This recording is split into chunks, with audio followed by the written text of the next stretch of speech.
G'day Hexes, Havoc here, or more importantly, g'day to new Hexes. Today I've got a video that is here to help new players get into Hex, and more importantly, Limited, which is one of the formats. Obviously you've got Constructed and Limited. Now Limited is things like Draft and Sealed. Now, when it comes to Limited, I think new players are probably, one of the main things that you're going to be concerned with is just the number of cards to learn. Because you're new to Hex, you want to play, but well, there's all these cards you need to know. Currently, we have Frostheart set 7, and obviously every time all this information I'm about to give you is going to apply for the future as well.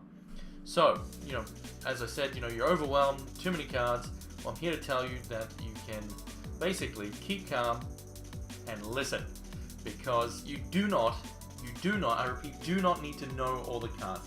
It's actually very few you need to know. So let's jump into Hex, and I'll start explaining why that's the case. So let's remove this Navi there. Alright, so here's Hex. I'm in the client, and this is the deck manager screen. Now, when you're watching this video, maybe we've got the new overhaul, so it may look different. But for the most part, it should still work the same.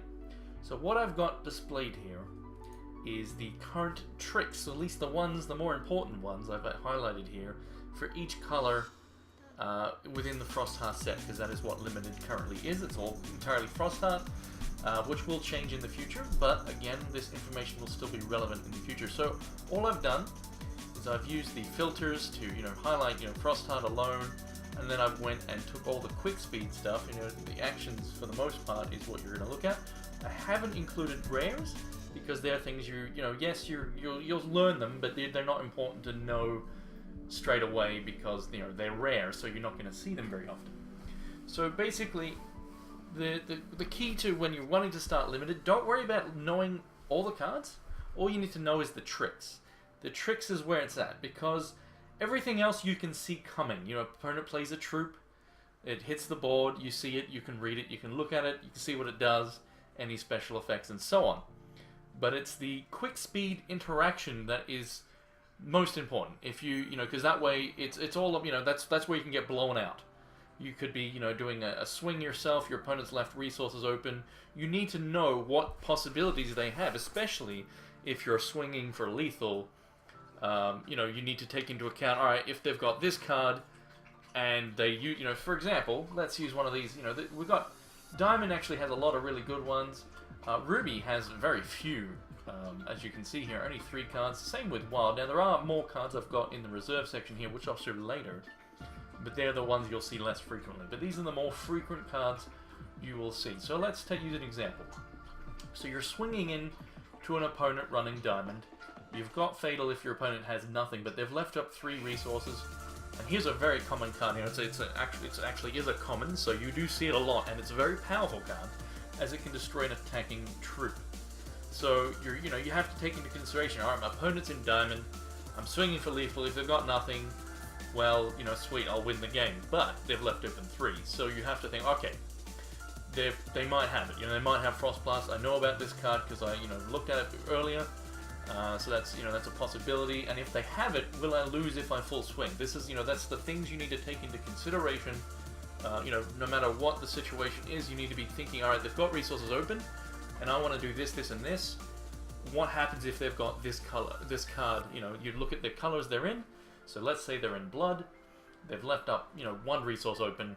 Then, really the only thing you really need to worry about in this case is if they're just in Blood, of course, then you only need to think about, alright, if they've got Taint, how does that affect the situation? If I'm attacking, I'm defending, you have to look at how many resources they've got open and then take into account.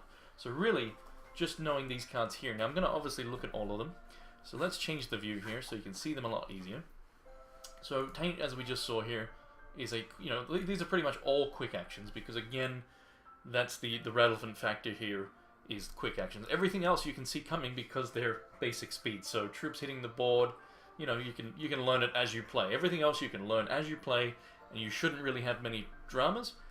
The main thing is knowing these quick speed.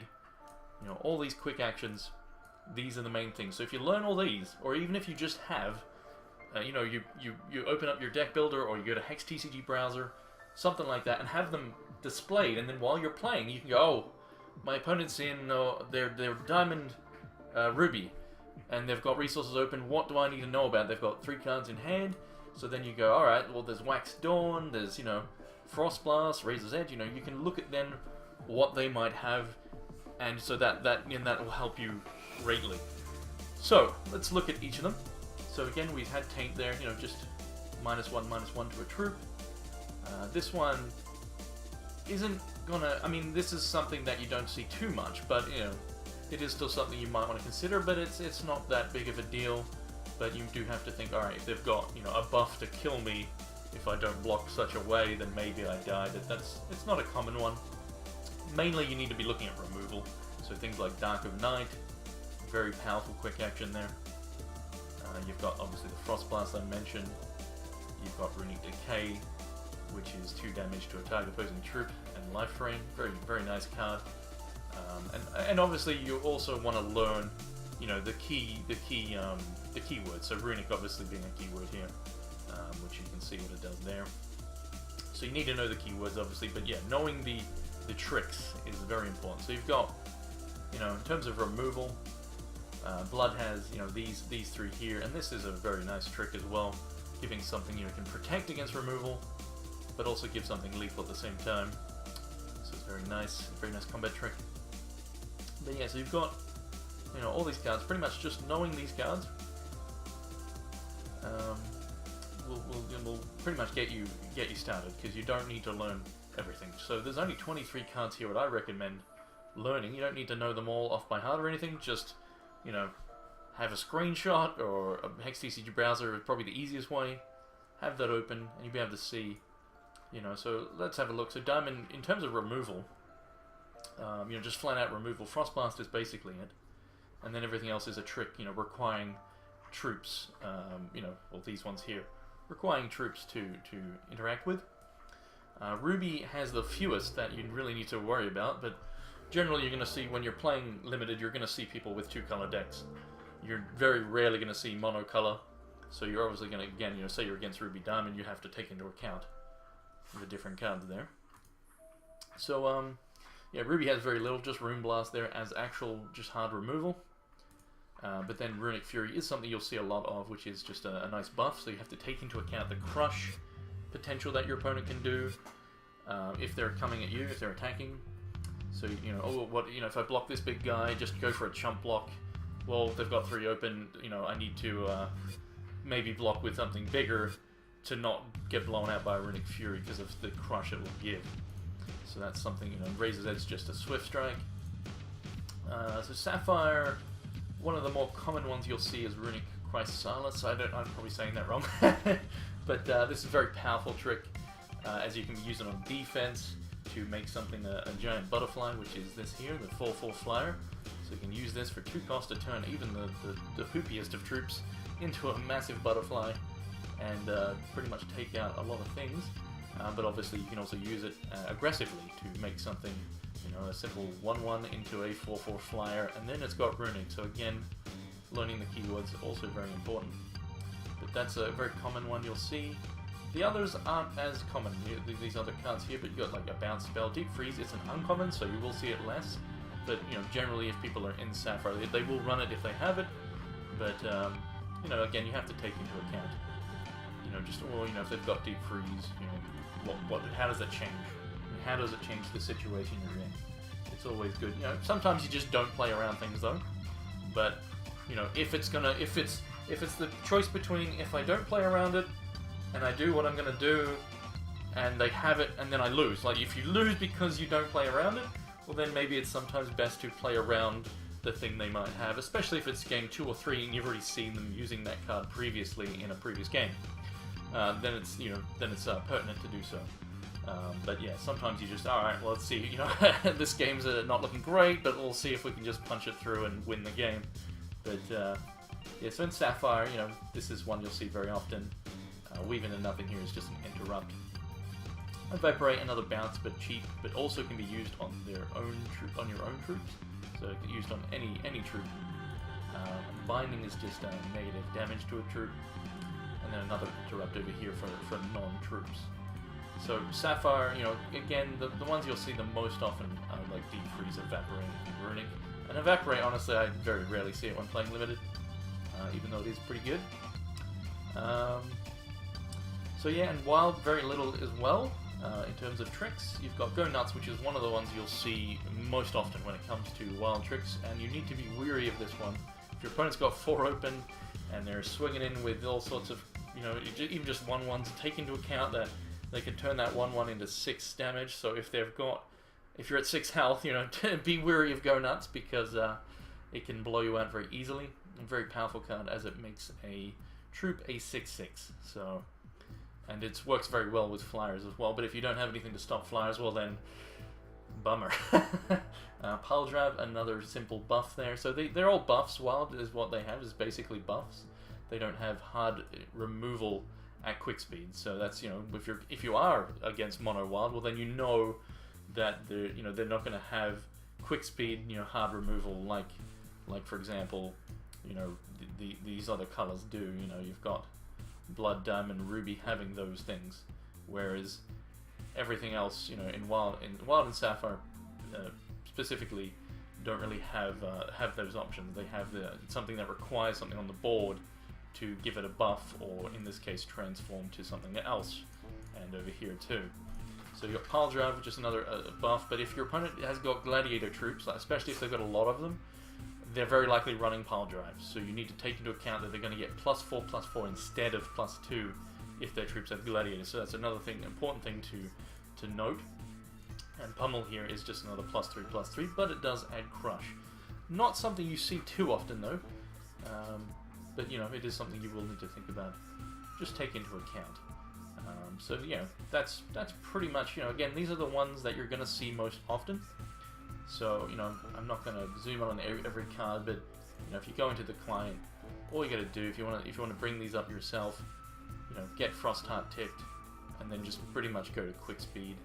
And you know, like if I was to, for example, get rid of this text here, there are more cards, but you know, like for example, you know, I'm not going to include the legendaries and rares because you're not going to see them often, and you'll learn those as you play the game more. But the cards that I did put in the reserves over here are the ones you're going to see a lot less of, especially in Game 1 of matchups. So the reason for that, you know, for that is cards like Burning Ire specifically only work against Blood or Wild decks, so people generally are going to main deck that because, you know, it's a dead card if you're not against Blood or Wild. So if you are a Blood or Wild deck, then you know that is something that your opponent might have brought in against you, but it isn't uncommon. So you know, that's why you're, you know, maybe you don't even take into account if doing battle math and all that sort of stuff. But you know, and this card here as well is something you don't see very often, but it is another quick action, and you do need to be wary of this one though. If your opponent has a big massive troop and you're like, oh, I'll take 7 damage from that flyer or something, you know, for this turn, I'll block it later, or you know, deal with it later. Just be wary if they are also in Ruby, and you're at like 14 health. Well, then you know you could die to that. So if you've got like a choice of chumping with a 1/1 flyer or taking the 7, you know, sometimes it will be pertinent to block because of this card. Now, in most cases, I would say, you know, don't just throw troops away because you're worried about this card. It isn't uncommon, and it's not played that often. But you know, maybe games 2 and 3, or if you see it game 1, then obviously take it into account games 2 and 3. But again, most of these are stuff you're not going to see often. So you got Light of Hope. It's not a very popular trick, even though it's alright. It's a 1 cost, you know, +1/+1 buff and gives life drain, so it can work very well if you've got the big troops to put it on, especially if you're able to save it. And then get a bunch of life is obviously nice, but again, it's not something you see often. Vandalize is not something you're going to really see in main deck, as it is, you know, a very niche, you know, only can target artifacts, so you're not going to see it often, because if your opponent doesn't run artifacts, well, it's another dead card. So that's the main reason why you're not going to see these certain cards, is because they are dead versus many decks. So they'll be brought in against you if you're in those colors, if your opponent has them, but they're not really still something you play around. Disturbing Thought and Interrupt, it's whatever. You don't see it very often. Hide and Seek, 6 cost. You'll see it sometimes, but not often, because you know it is 6 cost. It's not bad, but it's not that popular. You know, high cost with not always the best impact. Runic Downfall, similar to the hide and seek there. You know, you're putting things back in hands. This one's putting it back in the deck, but they're not played that often. And then you've got Nature's Reigns, which again, artifact or constant, so you're not going to see it in main deck. You know, maybe sometimes, but not often. Vine Lash, you might see this main deck in some people's decks, but generally you won't. Again, because if your opponent doesn't have any flyers, you've got a dead card. That's one thing you want to avoid, is having dead cards. So that's another one you're not going to see often. Same with Cloud Kill, pretty much doing the same thing, killing troops with fly. It's obviously something that if you're all flyers and you're against Wild, if they have this in their sideboard, they're bringing it in. But again, these are still things that you generally aren't going to play around too much. But yeah, so these are the other ones, and then there's obviously the rares. But the main ones you need to know, pretty much these 23, I recommend learning. So yeah. I've already talked too much about this. It was actually meant to be a quick video. I am very sorry. Very, very sorry. I talked way too much.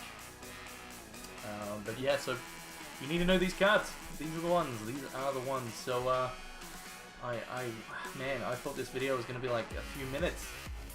I've talked for 16 minutes. I am so sorry. But anyway, hopefully that is helpful. You know, if you're new to Hex, especially if you're coming in from a PS4, you know, is getting the release soon. So maybe by the time you're watching this, you're jumping in from the PS4. The client will look different.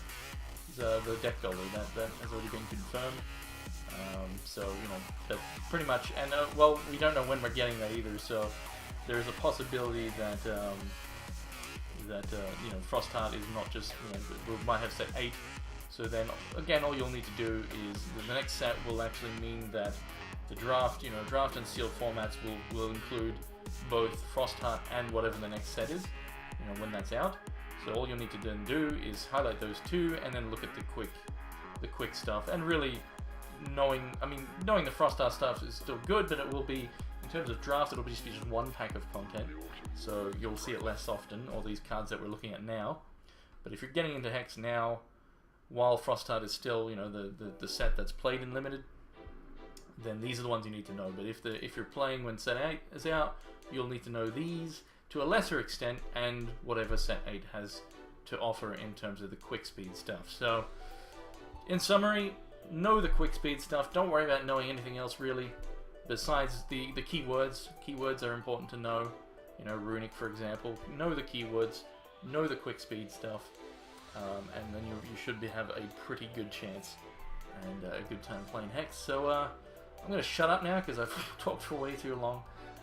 But yeah, so thank you for watching. I'll try and make this a bit more concise in the future with these videos, because I will do more things to help out new players. But yeah, I'll leave you with that. So good luck hexing, and take care. Flippity floobs.